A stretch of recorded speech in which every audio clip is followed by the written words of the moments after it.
A pleasure to me all at last, to anyone who's on Streamlabs or YouTube.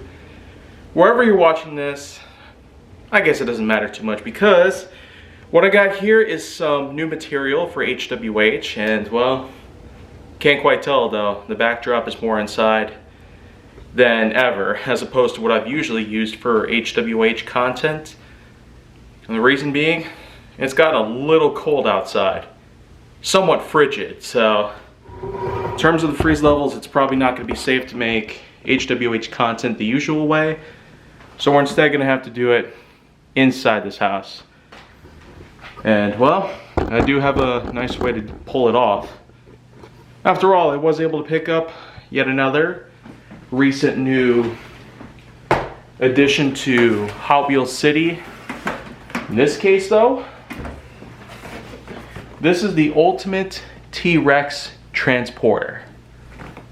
Yep, I said that right. Well, this is going to be one heck of a thing to do here. It's just going to be a basic unboxing and overview like what you've seen before with other Hot Wheels sets and whatnot. And well, I basically got my tool set, so I'm going to be able to, well, unbox it, showcase it briefly, and then this theater cup full of models are going to come racing down, because this is in fact meant to transform into a T-Rex style starting point, basically, for cars to race down, but it can also be used as a transporter. It can hold up to 20 cars at a time.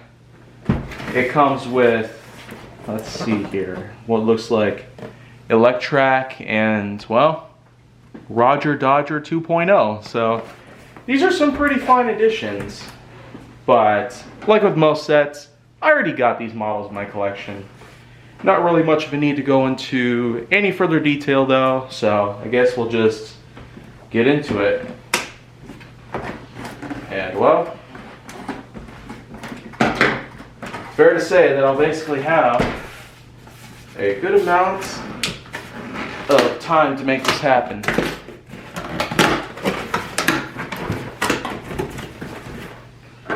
Alright, should be as simple as slide out of the box.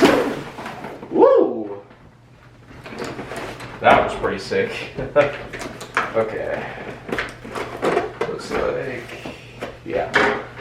Looks like we got a couple of things that are holding this guy in place, so I'm just going to have to slice through it like so, and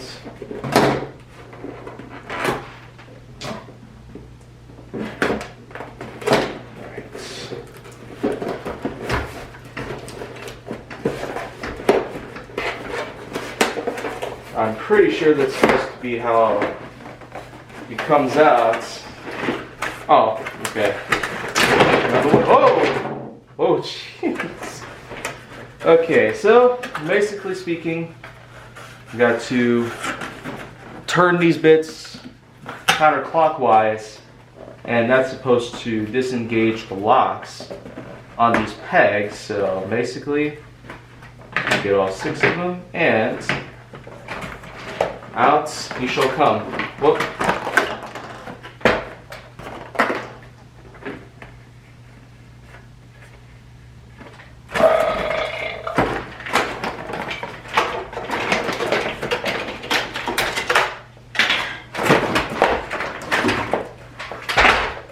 So, of course, like I said, it comes with 2 models, but I'm not really gonna showcase them here. Got some instructions, which I'm probably gonna have to follow along with, just so I can get this transporter arranged correctly. And I guess we can also get rid of any excess packaging that's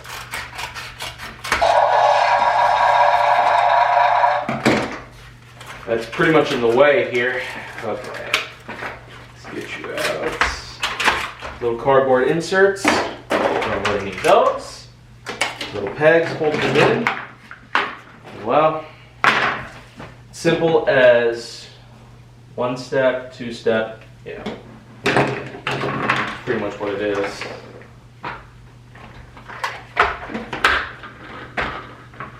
And it does have instructions pretty much just to at least make it more clear on what you should be doing. And it's supposed to be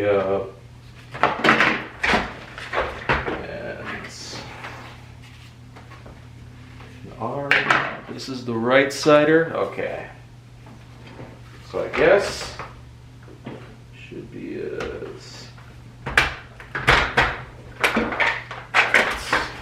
same thing on this side.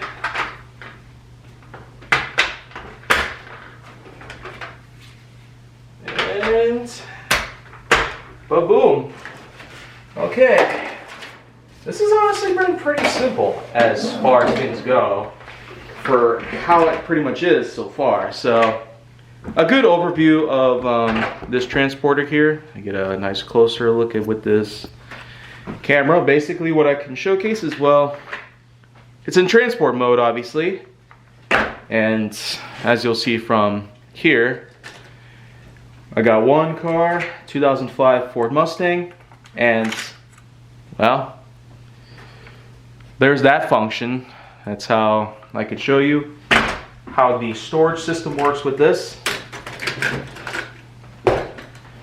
But of course, it does come with its own batteries. In the battery compartment up here, it has 3 different modes, which I'm sure are supposed to operate this guy in many different ways. But well, I guess a good better way to get a good look at this is to showcase transformation right now.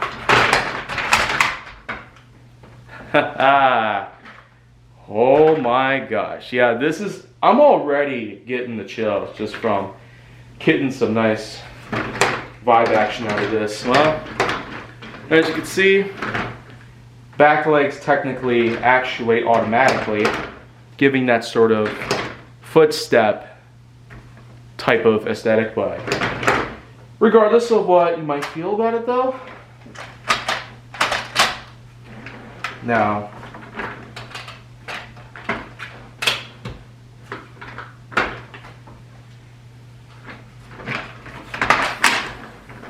of course, there's basically a small air piston in the back, a little hydraulic system, which you can see down here. This bit right here, this is basically supposed to allow for a nice smooth landing for when you want to convert it back into a transporter, which you can simply do by pulling back the tail like this, and yeah, you hear the air hissing. Well, and just fold the legs like that, and you're pretty much ready to go, just like that. Of course, this does have sound effects, like I said, and well, or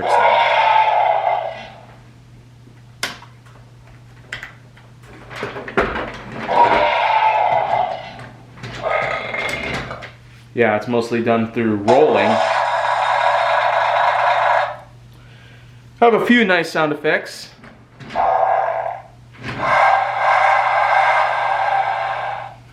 As you can see, the eyes pretty much glow when you want to pull off a sound effect.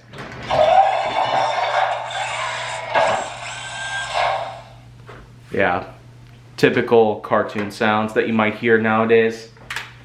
And even when transformation occurs, well,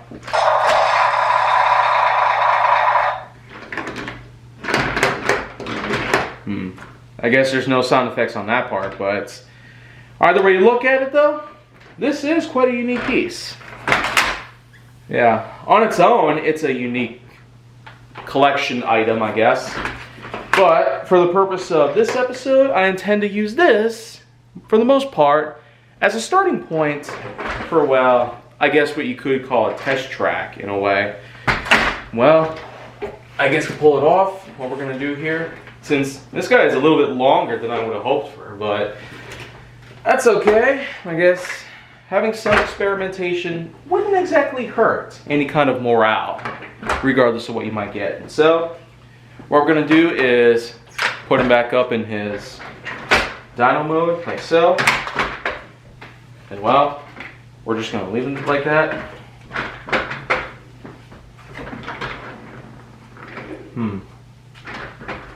Can't really set lower than this. I guess not.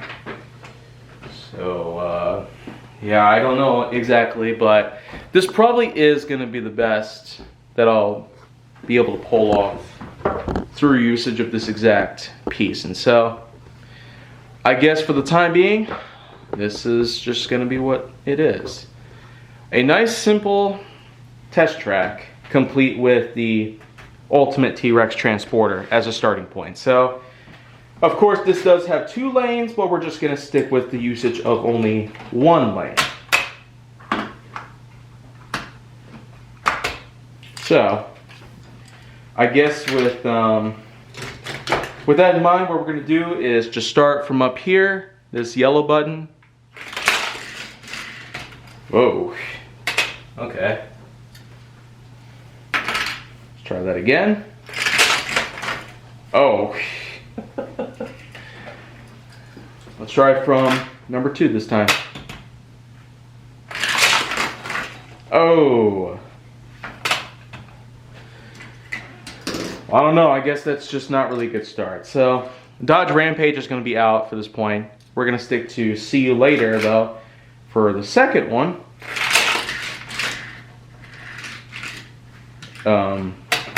Okay. I was kind of anticipating a little more of a, well, I guess good head start here, because considering how high this guy is, almost 2 feet tall, basically, if you're looking at like this itself, it's almost 2 feet in height. And so I can't really consider an excuse as to why none of my models appear to be doing too well. So I don't know, maybe the loop's just not going to be a necessary touch for this, and so we're just going to have to remove it. But hey, I guess I now have a better way to fit everything in the frame more correctly. And yeah, you can definitely see the eye on this side. Hello. Okay. I guess what we'll do here, simply put, is just continue from where we left off. Or I guess start over in a way. So let's get into position and go. Well, I guess that's pretty good there. Now, See You Later goes next. Oh, okay. Well, I guess that wasn't too good. Let's try this again. Maybe going backwards can help. Or not. I don't really know for sure. There we go. Just barely makes it all the way to the end. Now we have the 84 Pontiac Grand Prix. This one's a really good model despite its appearance. Okay. Well, maybe not in this exact clear-sighted statement of mine, but regardless, let's just try it again. Upside down now. Yeah, it's not looking too good, you guys. Not looking too good. So, backwards. I mean, See You Later was able to pull it off pretty well, so I guess the Pontiac could probably do it too. So I figured. That was pretty cool. So, 4th model I'm going to try on this is motocross.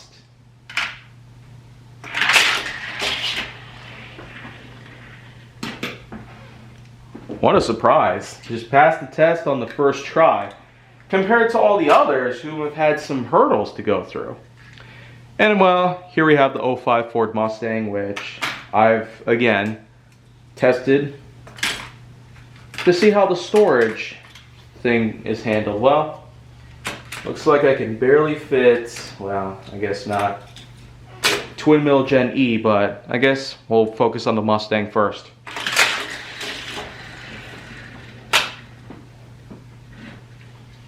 Well, I guess that counts there. Didn't exactly roll all the way off, but that's all right. Tesla Model 3 is up next.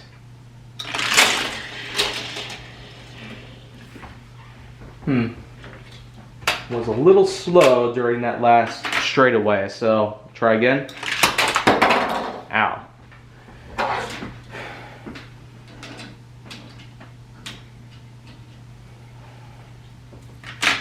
Third time. Much better. Now let's go for the Mustang 2 Concept, which I like this model, but I don't know how it's going to do here. Well, that was clearly a fail. Pretty bad one too. Epic. Oh, I guess it probably wasn't too good on that straightaway, but hey, this is morally just a test scene to basically show if this could probably be useful for another segment in HWH history. There you go. Looks like twin mill Gen E has taken the cake as well. Here we have another favorite of mine, high voltage.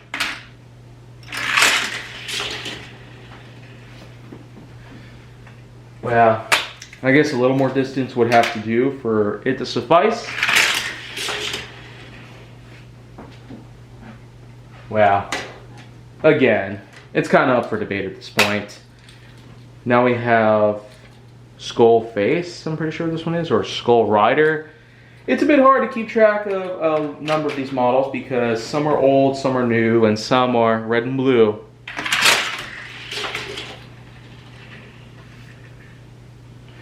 Okay, I guess that's well laid out. Chevrolet Nomad is up next.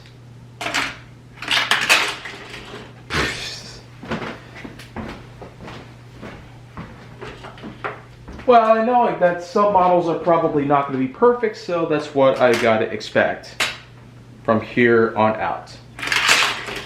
Oh! Yeah, not really the best way to pull it off, but hey, we're just trying to have fun with this. Even if it must involve a few fails every now and then, so here we go. Okay, I guess we'll just skip that. Next up I have Grease Lightning, which I'm sure is bound to do pretty good. Oh, wow. Well, at least Grease Lightning cleared off the Nomad, but it ended up getting stuck in the process. I guess because of how long this model is, it might not exactly fit on this as well as you'd hope for. Oh!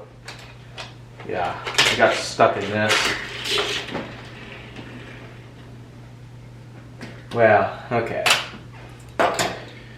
Like I said, we're just testing things out here. It's not exactly going to be perfect. Whoa, what a surprise. The Greenwood Corvette also manages to win here.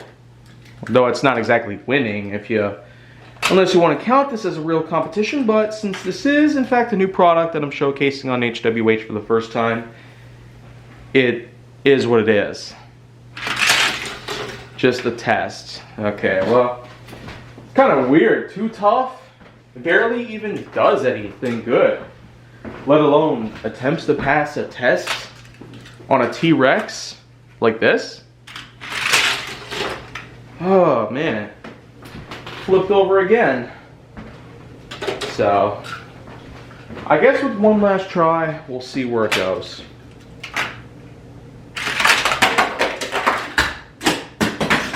Yeah, Definitely not the way I wanted.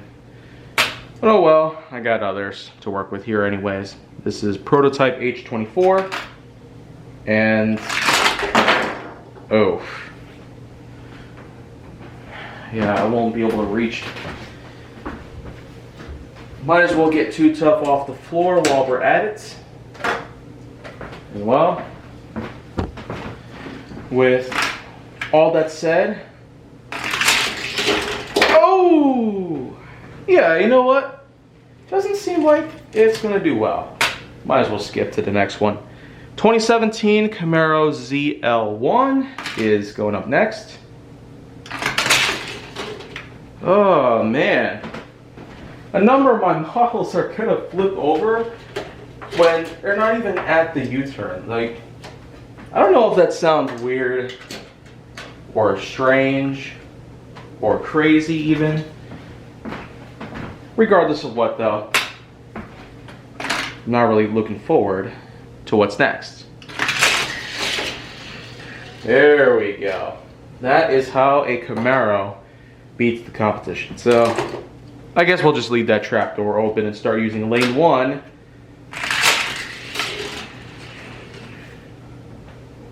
Okay, I guess Growler did pretty well there.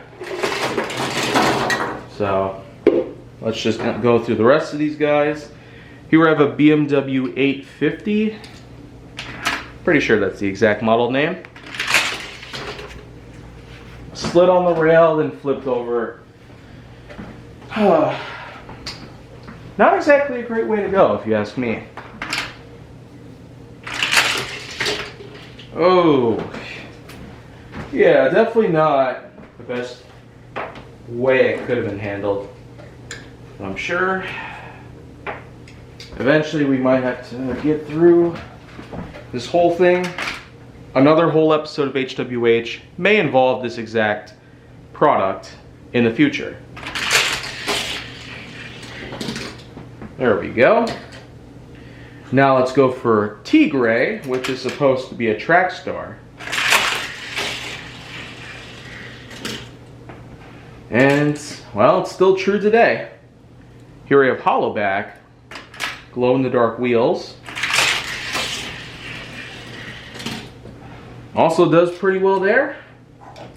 Side draft.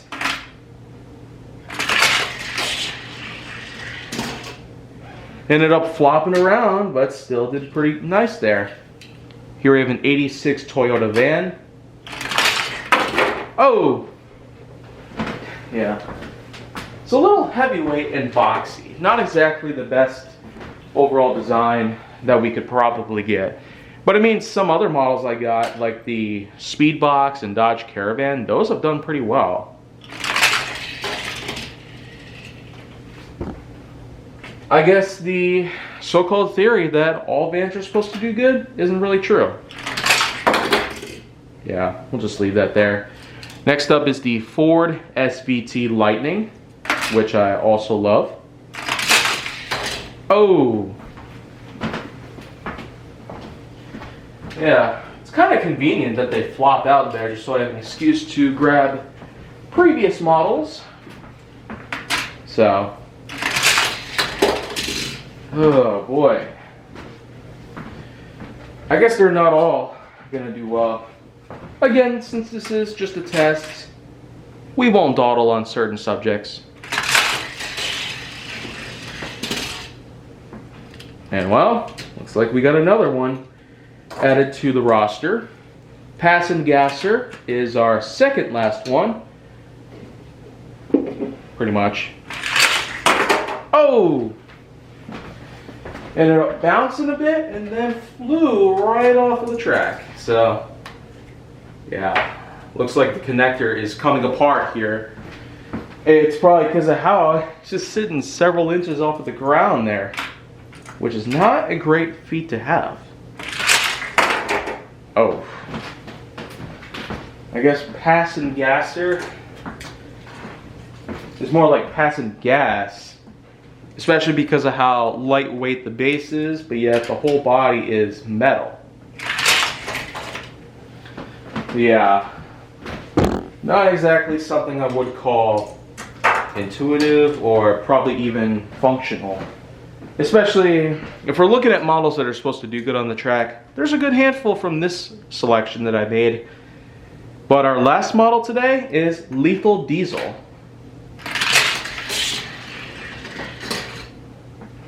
Just like that, looks like we have pretty much completed today's testing.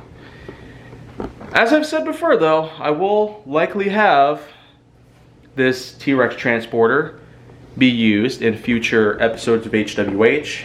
So, as for anything else though, I will keep you guys up to date on what's new in HWH, and more importantly, what's set upon for the future. I do hope that there's a lot of new content for HWH and new ideas here and there, and I guess by the time I'm done with the whole live stream thing relating to HWH, I guess we'll just continue HWH as it normally would be. And so I'll have a couple more episodes up and around, including a special piece in February. So if you want to see more, go down on my channel, including more of this or otherwise. Make sure to like, subscribe, comment, follow me wherever you can find me, and stay on the Hollywood side if you hope to see whatever comes around.